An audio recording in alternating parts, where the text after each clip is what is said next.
seats.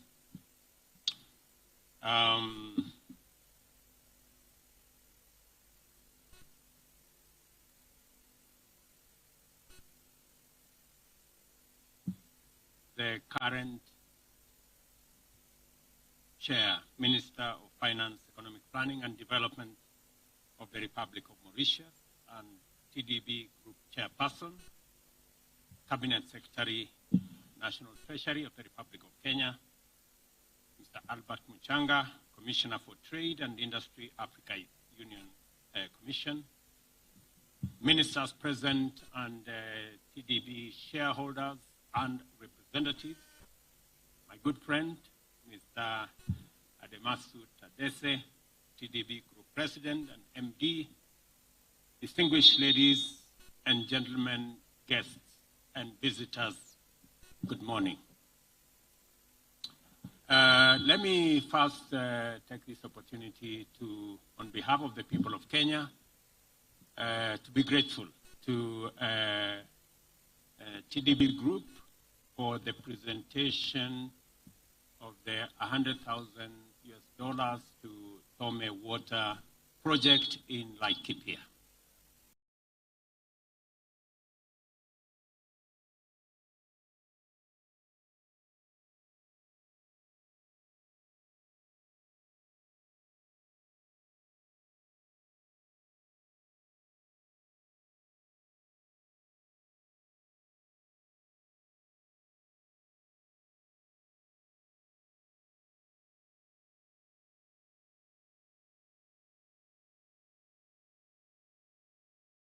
I can confirm that they deserve ability to successfully achieve development objectives in a dynamic and complex operating environment. At all times, sustainable development is expected to take place within a context characterized by increasingly devastating threats and weaknesses across all sectors. In our time, everyone interested in growing the economy by increasing wealth, creating jobs, eradicating poverty, and reducing inequality has to confront the fundamental challenge of an increasingly tight fiscal space and the emergence of rapidly mutating and highly complicated new threats. All these threats have been explained to us today in the morning, from what happened with COVID all the way to the very unlikely, or so it was thought, war in Europe, and all the other things in between, and especially the big threat of climate change. The cumulative burden of these challenges and threats can encumber economies to be so oppressive that pessimistic assessments of the prospects of growth become mainstream, and the idea that some regions of the world are not doing well at all begin to take root. It is true that post-colonial Africa struggled to develop because it had very limited resources to liberate its economy from institutions that were extractive by design, a low industrial capacity that ensured that raw materials were mainly exported, minimal economic diversity, and of course, the challenge of political instability. Efforts to acquire resources to break out of this vicious circle of underdevelopment and poverty only plunged many of our economies into an inescapable debt trap, which reduced the resources available to initiate progressive programs and policies, and at the same time made governments more vulnerable to natural as well as human threats across many sectors. The nomenclature of economic classification and development categories is quite telling, with least developed countries and heavily indebted poor countries becoming normalized methods of describing post-colonial Africa and other states of the global south. Recent high-profile events have demonstrated that the entire global economy is generally vulnerable to shocks and disruptions due to growing economic interdependence and globalization. At the same time, They also underscored that advanced economies have greater capacity to invest in measures to improve recovery from these events and resilience to future threats. These measures are often taken at the expense of more vulnerable counterparts, whose prospects invariably depend on closer cooperation on terms defined by such considerations as equity and justice. Volatility in global commodity prices has always exposed the vulnerability of many economies. Often, prices of raw materials exported from these economies collapse drastically, while at the same time, that of such essential imports as petroleum rises steeply. Every episode of such crisis sinks our economies deeper into difficulty, weakening currencies, raising interest rates, and increasing inflation. The most fundamental legacy of COVID-19 now stands as the manner in which it exposed global inequality and injustice. As movement was severely curtailed by the closure of borders and grounding of aviation services, global supply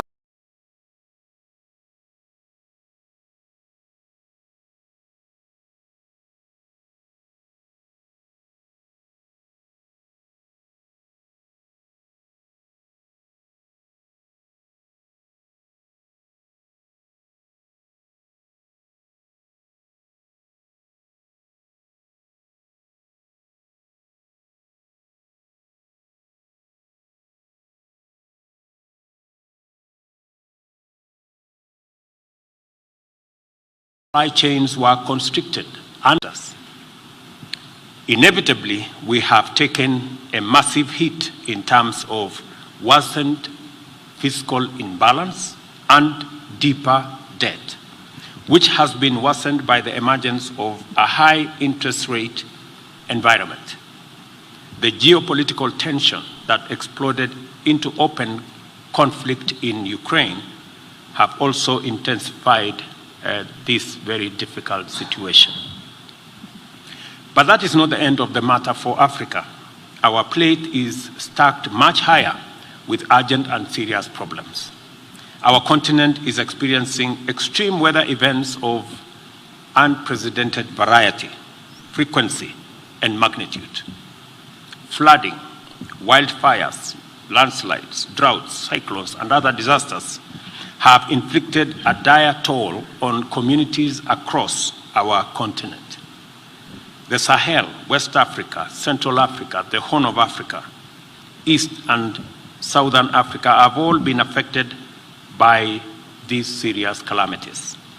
Human life, damage to property, and the destruction of infrastructure have not only worsened suffering for vulnerable people, but also dampened economic prospects. It has become inescapably clear that adverse climatic events are actively threatening our hard-won development gains, including advances in providing public services like health, education, security, and investment in national infrastructure like transport and communication networks. Reflection on these matters have also defined a critical weakness in the prevailing thinking in development and climate action, which treats the two imperatives as separate, unrelated undertakings. In the course of engaging the international community on these twin imperatives, African countries have found common ground in their unique shared perspectives as climate action frontline territories located at the intersection between environmental disasters, economic crisis, and development constraints. We recognize at once that the adverse impacts of climate change pose real and serious threats to all our achievements as well as prospects with regard to development, and that at the same time, financial capacity and therefore economic development is urgently needed to provide necessary resources to invest in effective climate action. Increasingly, we are having to make the difficult choice between economic growth and climate action, when, as a matter of fact, both courses of action must be pursued simultaneously because they are complementary. One will not happen without the other. On the basis of this realization, African countries have begun to approach multilateral engagement on climate change and economic development from a new perspective, anchored on a commitment to a green, climate-positive growth, and which profiles Africa as the green continent of the future, abounding with natural resources, investment opportunities, and human capital. What I'm trying to say here is that we have to reposition ourselves. We have to reposition our continent in the context of the situation, the challenges that face the globe, and we have to reposition ourselves in the context of the assets that we have.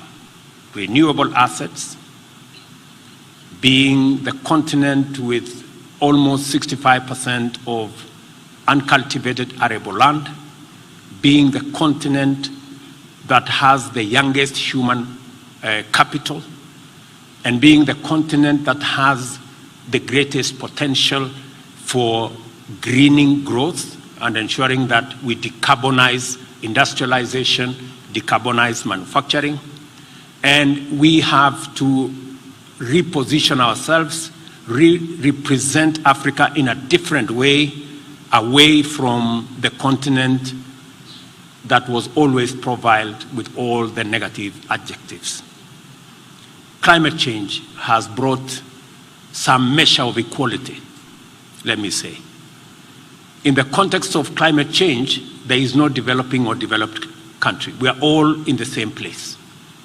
And being there in the same place positions us as a continent to take advantage of the assets that we have, the renewable assets that we have, the human capital that we have. In any case, by 2050, a quarter of the world's population will be living in our continent. And because of the Africa Continental Free Trade Area, we've managed to assemble 1.4 billion people into one single market. And the place of DTB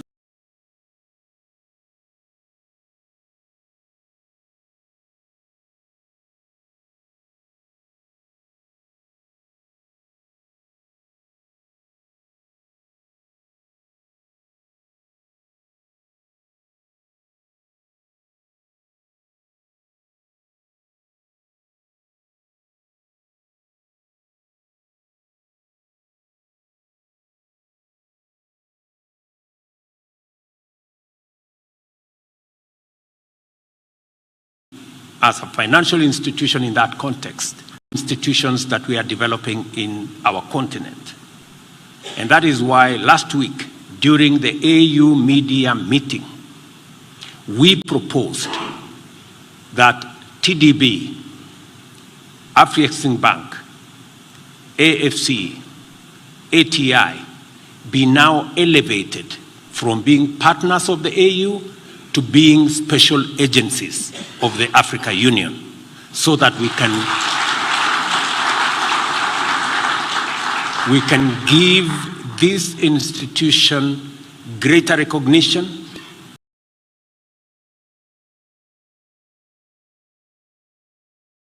we can give them better profiling to be able to support the trajectory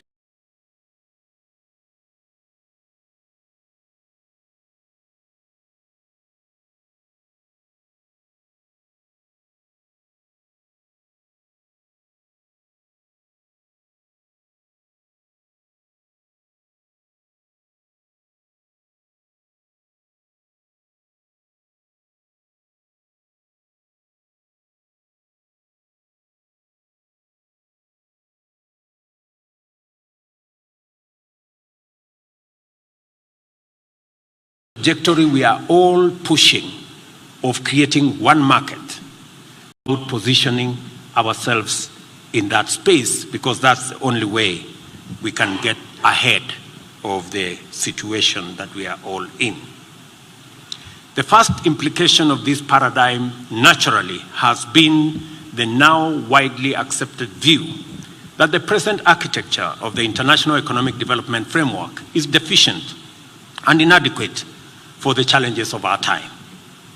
The Bretton Woods institution system of multilateral financial institution was explicitly designed for another purpose, at another place, and at another time, and is now fundamentally inadequate, unjust, and sometimes unfit for the demands of our complex, dynamic, and interdependent world. We must work with them in the context of how do we reform, how do we work with the international financial architecture to recreate it so that it becomes much more responsive in terms of scale of resources available, cost of resources available, and efficiency in how much time those resources are made available. I think there is a healthy, robust debate, and I expect African financial institutions like TDB to be front and center in that conversation so that they can give our perspective from our continent in that debate so that we are not negatively profiled all the time as a risky destination for investment or for development financing. And please, DDB, don't join the people who profile us as a risky place. You should be the ones to say Africa is the best place to invest and that we are not risky at all. In fact, this is a continent that has the highest return on investment, and everybody should be heading in this direction because in any case, we are the continent of the future.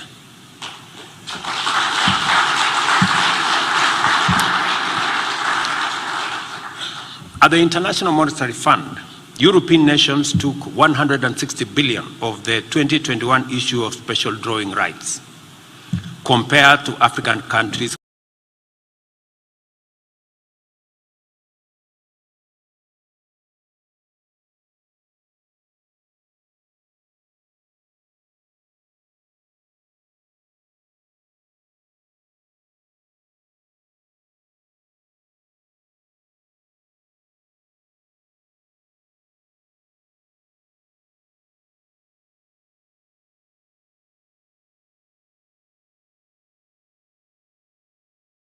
cumulative amount of 34 billion.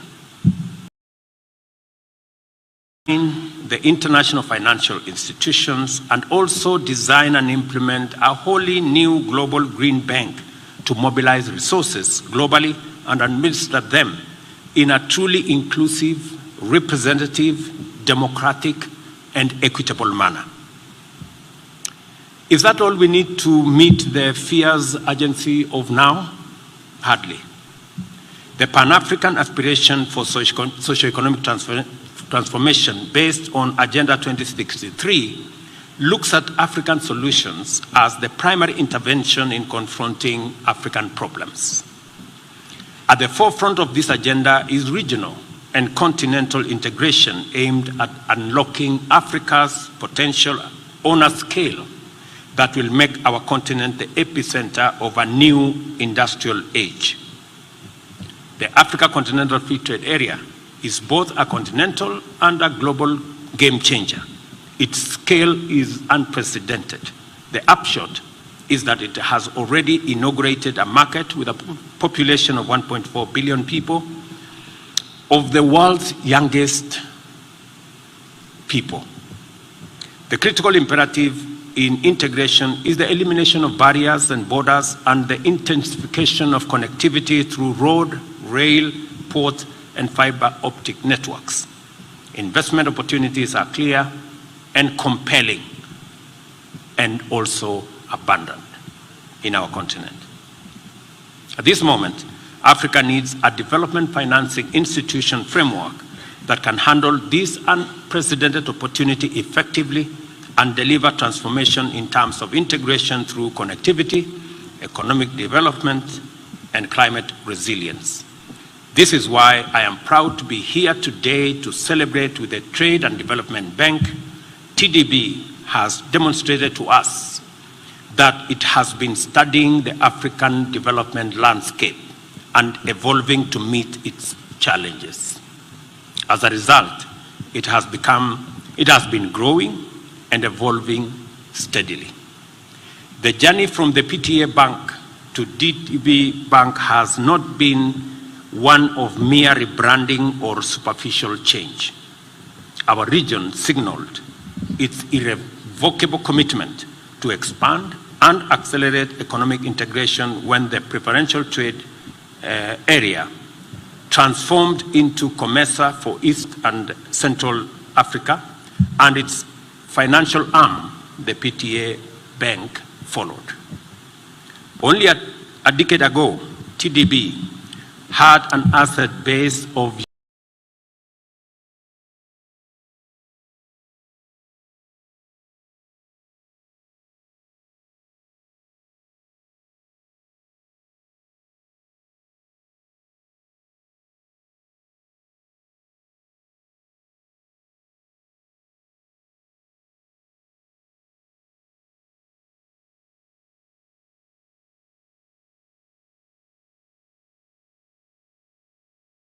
US $1 billion. It is gaining visibility as a strong investor in strategic development projects. You've heard about the Lake Turkana wind power, and an effective partner in economic transformation. In fact, we in Kenya have witnessed the bank's capacity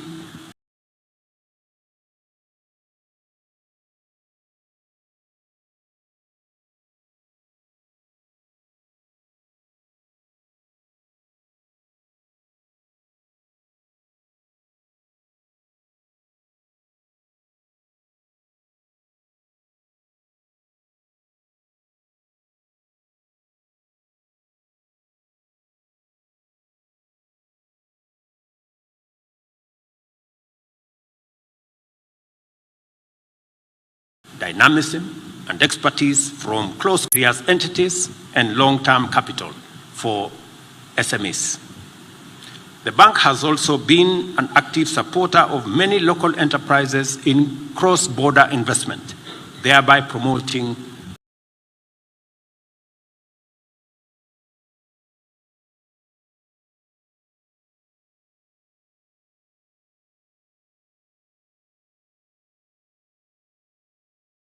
the integration agenda both inward and transformation. As an African success story, TDB not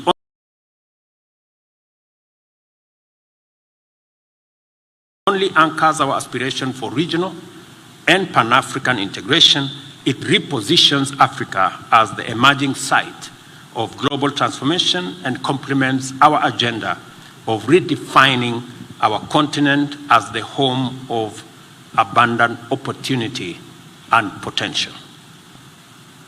This capacity to profile Africa effectively in terms of more possibilities and less limits is a significant contribution that unites the Sustainable Development Goals, Agenda 2063, the Africa Continental Free Trade Area, and a new approach to effective climate action and economic transformation. On this 39th annual meeting of the Trade and Development Bank, I see promise and I also see opportunity. I take this opportunity to appreciate the leadership of my good friend, Mr. Admathu Tadesse. He was among the first people when I was sworn into office to come and offer me some advice, which I take very seriously.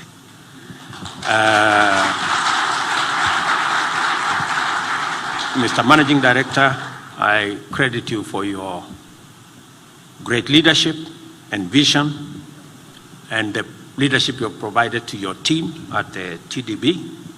and you have our support as Government of Kenya and as a shareholder in your great institution. Congratulations to the entire group for your excellent achievements as were listed by the CEO. I wish you all good luck and great success as you continue to work the work of shining a light on Africa as the continent of the future. You have all our support, and I am also, like Professor Ndungu, looking forward to the dividends